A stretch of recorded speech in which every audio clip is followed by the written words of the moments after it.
Laila, why hasn't a single Labour cabinet minister resigned over this? Because they're disgusting.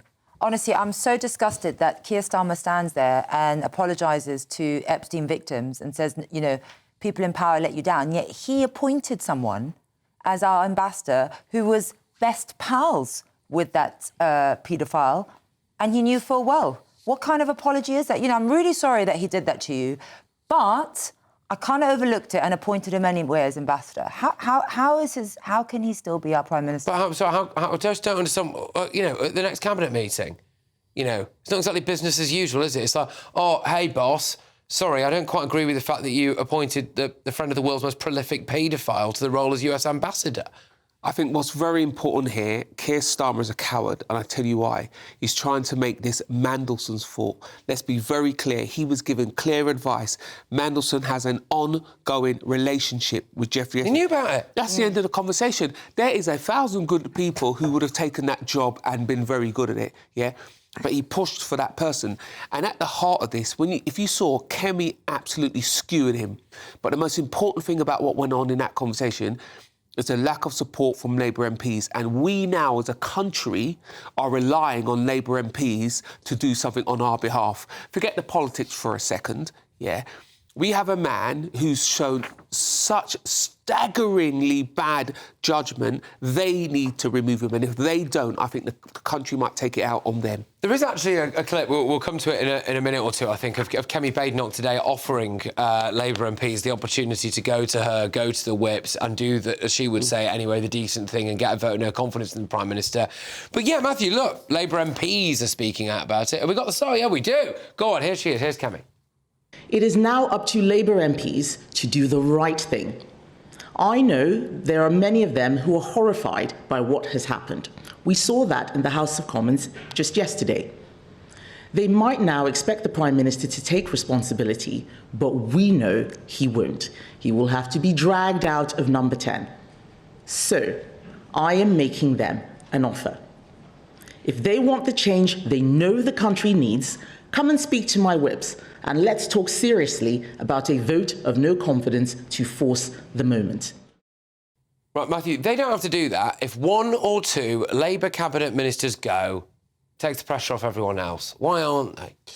Well, I'm not sure what other cabinet ministers directly have to resign for. Clearly, the Prime Minister is responsible for his actions, and we will be seeing as soon as you know, they're ready to be published, and as soon as the ones that the Met police have said that, you know, can be published, so that they don't jeopardise any potential criminal investigations, because there may well be, you know, criminal proceedings out of these events. Let me finish, please, Laila.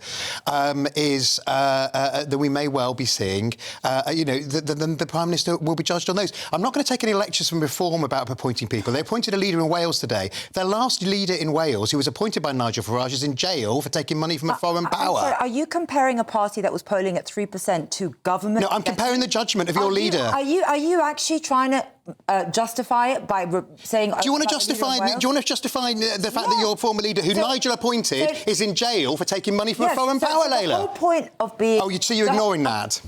I do think this is worse. Yeah, well, he may go to jail, but he may go to jail. That's the point. So Nigel Farage, on this basis, are you going to let me speak, or are you just going to yell at me the whole time? Wow. I'm not sitting here to be spoken to like that, so maybe I'll just... now. No, I'm not having it. Laila, you think you're special? You're not, OK? Sorry, absolutely not being spoken to like that, Patrick. Using the internet without a VPN, a virtual private network, is a bit like taking to the road without car insurance. All it takes is one unlucky moment to cost you a lot of cash. This video's sponsor is Private Internet Access. They are the VPN to help keep you safe. Click the link in the description below to find out why over 30 million people have downloaded PIA to protect themselves online. A virtual private network is an app that hides your IP address and helps keep your data private. When you're browsing the internet at home, you give up a large amount of data to businesses, to shops, and indeed to social media giants too. Hackers have the ability to steal your personal data with ease, including sensitive information such as passwords, keystrokes, and even your personal photos. Private Internet Access helps protect your personal data by encrypting your internet connection to keep your data out of the hands of cyber criminals. And it's not just hackers either to be concerned about. Information can be censored too. When Canada passed their C-18 bill, social media giants decided to ban news content on their platforms. But PIA can protect your ability to consume the news and content you love. Private internet access is available for Windows users, Mac OS, Android, Linux, iOS, and you can use one PIA subscription to protect an unlimited amount of devices. And we've got a huge GB News discount for you too. Click the link in this video's description and you'll get a massive 83% off PIA. That's under £2 a month, the price of a coffee, and you'll get an extra 4 months completely free on top. Also, there's a 30-day money-back guarantee too. Visit piavpn.com/GB News to start protecting yourself digitally today. Okay, let's just all take this thing. We're only 14 maybe I minutes should into cut in the at this show. point. Got a big show Can to I do. just answer? So Laila, the difference is that when you are... Oh, you're not going to let Sean speak either? You asked me a question. When you are a covert Russian agent, the whole point is that you are covert and no one knows.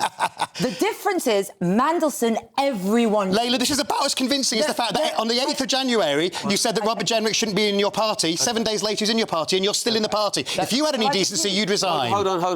You would leave Reform. Let's be very, let's be fair. The problem here for Starmer is the scale of this. We're talking about the ambassador to America. We're talking about someone who is sending very sensitive, might go to jail, Sean, absolutely. sensitive information to people who could definitely use that information. And I actually think if the real thing here is we need this to be looked at independently, which could be a problem for Starmer. Now, will he have to face the police? Who knows? But I tell you something now, if he tries to control it in the way he did when he cut off Andy Burnham, it will send the wrong message. One of the things that, can we just say, let's just take the sting out of it a little bit, guys, because, you know, people listening on radio, they're currently deaf now. So, Laila, when it comes to the fact that, OK, we might be about to get this new tranche of information that comes out about exactly what Keir Starmer knew and when and all of that stuff, what we already know is that Keir Starmer knew that Mandelson had an ongoing friendship with the world's most notorious paedophile when he made him the US ambassador. And I think by a lot of people's standards, that is a resigning matter. So why should Labour cabinet ministers now seriously not be considering their position as some kind of protest, as Starmer himself did in 2016 when he resigned from Corbyn's shadow cabinet? I mean, yeah, as you said, the bar should have been, if you are friendly in any way with Epstein, you shouldn't be considered for that position. And Starmer's trying to blame it on vetting. It's not a vetting issue, it's a judgment issue. He made a bad judgment. And the question is, and I think I did read that he was also warned by MI6, and you wonder, what made him overrule that? There's no evidence he's done that. That's a serious accusation, which there's no evidence. What was the risk that was so worth it? Who does he answer to? The question is not the judgment, it's why he appointed him. OK. Do you think that Starmer should or could survive this? No. Seriously? No. Well, I'm asking you. Yeah. Sorry, I was just waiting. Laila's going to answer everybody's questions tonight, I see. All right, come on. OK, so will he survive this? I think at the moment it's difficult to tell because we need to see the documents. We need to see if he did overrule MI5 or MI6. There's no evidence at the moment. The Intelligence and Security Committee is going to look at that, and those documents are going to be put in the House of Commons domain. I mean, clearly there is pressure. Clearly there are questions to be answered. And clearly there may well be criminal charges against Peter Mandelson as well. So, I mean, the situation is developing. But at the moment, I think we need to wait and see these documents. Sean, you have some first-hand experience of there being pressure within your party to resign over what quotes-unquote scandals, right? If this was the Tories now, what do you think Labour would be saying? I just want to refer people to Rachel Reeves' behaviour when we were in government, when anything happened, Keir Starmer's behaviour, Angela Rayner's behaviour. Could you imagine what they would be calling for if the shoe was on the other foot?